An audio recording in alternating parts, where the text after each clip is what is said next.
What's up everybody, Emperor John Kill 3D Gaming here with another video, and yes, it's my first impressions of Star Wars Outlaws.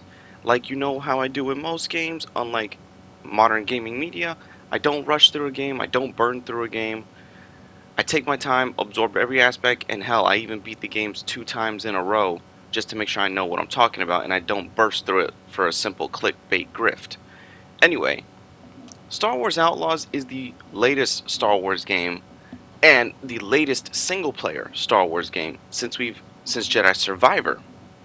Now, this game was developed by Ubisoft, and everyone knows Ubisoft does not have the best track record by no means because of what they've been doing to their Assassin's Creed franchises, political messaging franchises, the whole shebang. You already know where I'm going with this. But Star Wars Outlaws, unfortunately, to some, not to all, to some with a slow mind, but to the rest of us with a good mind, we understand what's really going on here. Sadly, the game is under fire. And why? I mean, I've looked into the many reasons why. I mean, a lot of them don't gel together or mold water. It's just preconceived biases and notions, because yes, even though it's Ubisoft, and God forbid Ubisoft actually makes a solid game for once, nobody can seem to handle that or accept that. But Star Wars Outlaws is very unique in its own right. It's the same line of, it's going to suffer the same thing Assassin's Creed Unity and Assassin's Creed 3 suffered from. Disliked at first, then seen as the underappreciated gem later on. Because despite some hiccups here and there, I didn't have the whole save, conversion save, whatever it is, that deletes your file. I didn't have that, so I'm not going to cover it because it didn't happen to me. And a lot of these bugs and glitches that people are show, I have not come across them, nor have they have happened to me.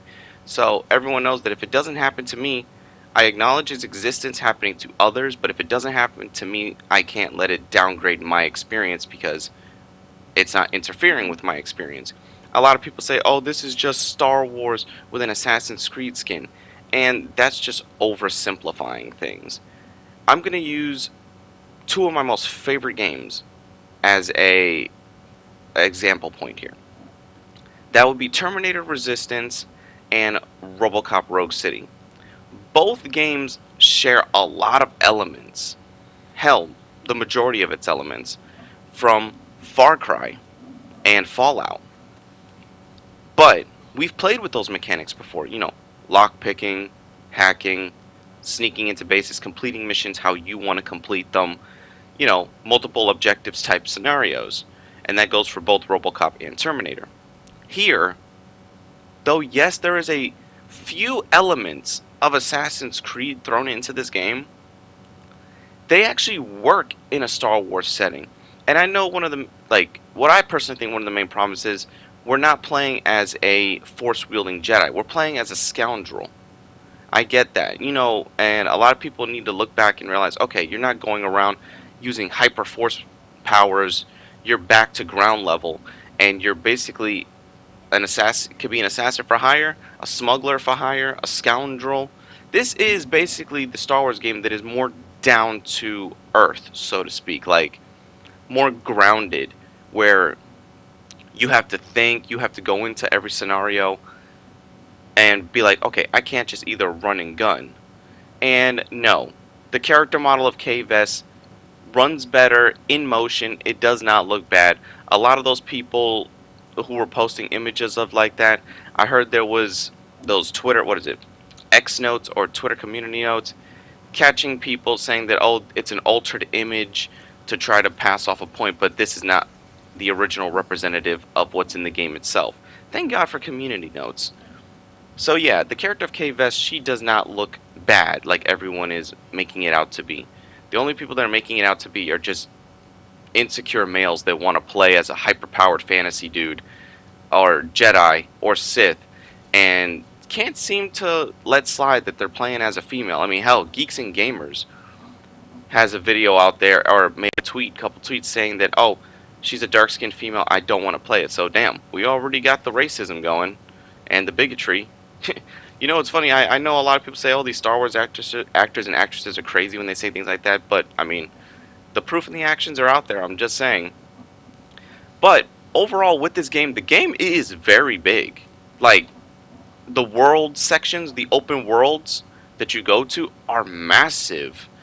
And I'm about 12 to 13 hours in, and I wanted to make, usually I wait like maybe 5 or 7 hours to do my first impressions, but since I was busy, I decided to put a little extra more time to know what I'm getting myself into, and I have a hard time leaving the game. It has that Elder Scrolls Skyrim effect where you're trying to do something, you're trying to like do your main quests or your side quests, then something off the beaten path catches your attention, whether that be treasure, whether that be an event going on in the world, such as two rival gangs fighting, and civilians being attacked or Imperials being raided upon.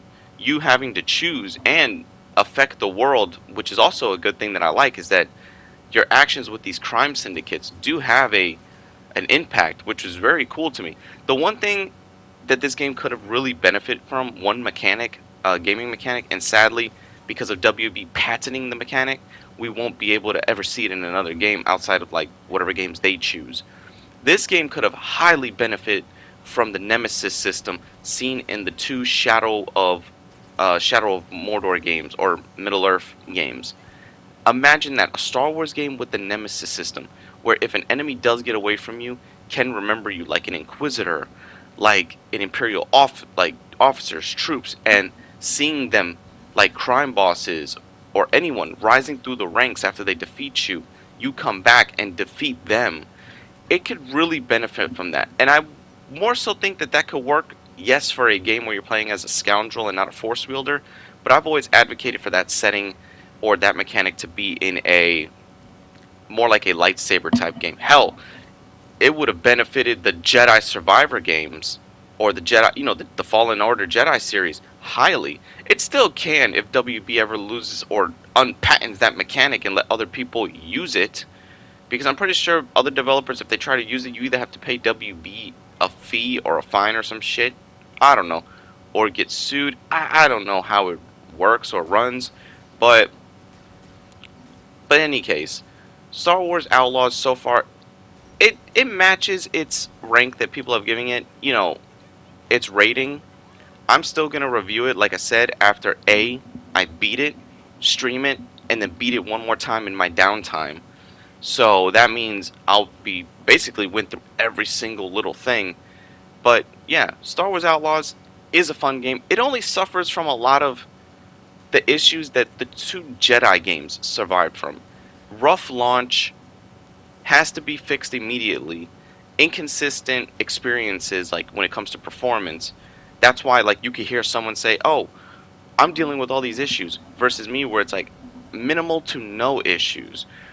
Yes, the presentation could be better, because I know these aren't the best. These graphics are graphics you would see in an Assassin's Creed game, but Assassin's Creed games, whether good or bad, like if the game is good or bad, the presentation of the games are always consistent and they always look really good. This, at the end of the day, still feels, looks, and plays like a Star Wars game. And a lot of people saying, "Oh, it's not the first open world." Actually, compared to all the other games we've had before, where you would say Jedi Survivor is an open game with open zones, and it's an action adventure dungeon crawler with open zones. Versus this game, you actually do feel that yes, it is a open world. Each world you go to is open world, and I hope this idea gets explored in other Star Wars games. See, a lot of the things that are in this game, a lot of its mechanics, features, and stuff that it introduces to the Star Wars genre, though familiar and original at the same time, I highly wanted these in the Jedi franchise, the Cal Kestis series. Who knows? Because all we know is that yes, all video game stories are canon. So who knows if we'll see Cal Kestis appear in a future Outlaws game as DLC or as a cameo, and maybe we see Kay Vess in one of Cal Kestis' games. Let these video game characters that you create cross each other, cross paths. But my overall first impressions of the game is solid. I don't have no complaints with the story and the characters so far. That could change at time of the review, but in the meantime, I'm still having fun. So let me continue it.